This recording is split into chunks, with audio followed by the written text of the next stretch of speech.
40-year-old Jenna Jones, played by Gabrielle Union, is putting her life back together after a breakup of a 10-year relationship. She moves to New York City, gets a new job, lands a new man, but that man is her new boss's son. Let's talk about the perfect find.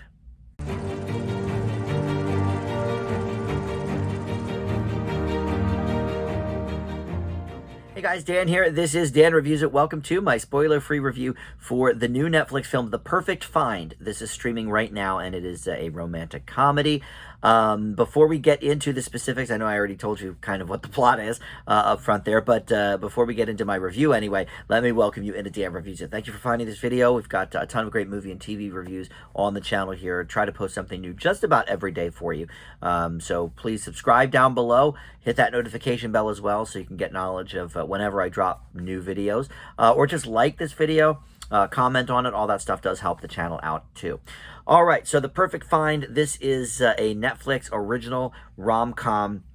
And, not necessarily maybe the type of movie on Netflix that I would gravitate towards. In fact, it's not even MPAA rated. They have a lot of movies on there that are PG-13 and rated R. This was listed as TVMA, which is, mature audiences for television, which makes me think, okay, maybe this is designed to be more of a TV movie than, like what might have gone to a theater in years past. I don't know. It's so hard to tell anymore with streaming, but this won the Narrative Award a few weeks ago at the Tribeca Film Festival. So I thought, well, that's kind of interesting. A rom-com winning the narrative prize, that to me usually would be reserved for, some heavy drama or something. So I thought that was kind of interesting. And I like Gabrielle Union, so, I figured, hey, let's check this thing out. So yeah, basically, she was in this 10-year relationship, her character anyway, Jenna, and it had just ended recently.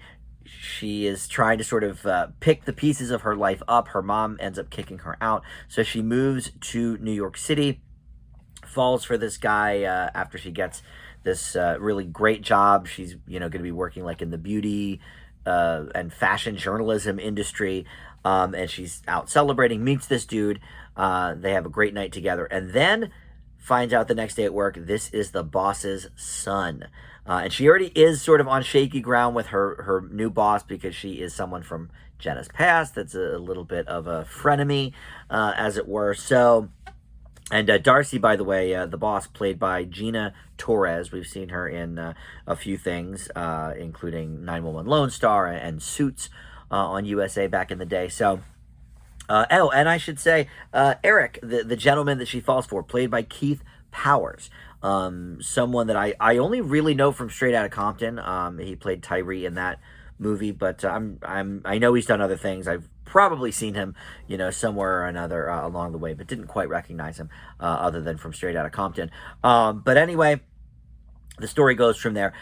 This is, in many ways, a pretty typical rom-com. It's not sort of the the pratfall rom-com style. I always say that word, but just like a physical comedy kind of thing, like Sandra Bullock in The Proposal kind of thing. No, this is definitely more kind of real life, down to earth type of story. Of course, these people have amazing jobs. You always have that in a rom-com, but the most striking thing about this, really, other than, I will say, that the chemistry of the two leads is palpable. It's off the charts good.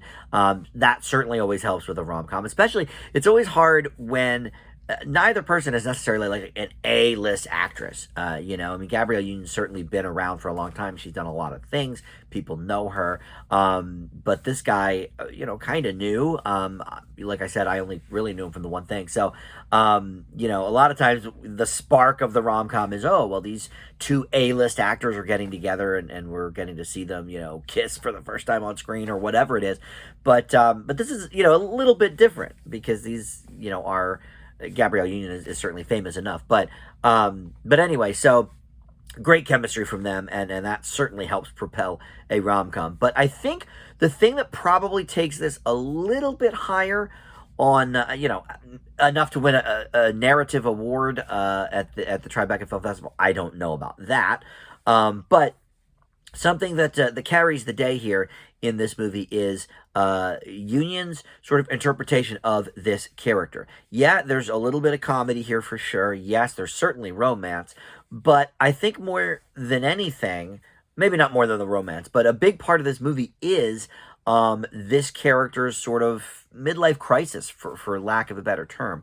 And I'm 45 myself, so certainly have hit that 40 hump of like, what am I doing with my life, and who am I, and that kind of thing. And this gal was so defined by her relationship of 10 years that she didn't even really get to find out who she was in her 30s either. So it's interesting to kind of play that angle of the story. And I think Union does it pretty well, in the more kind of dramatic moments of self reflection and that sort of thing that I don't think we do get a lot of the time from your typical rom com. So I will certainly give it points for that.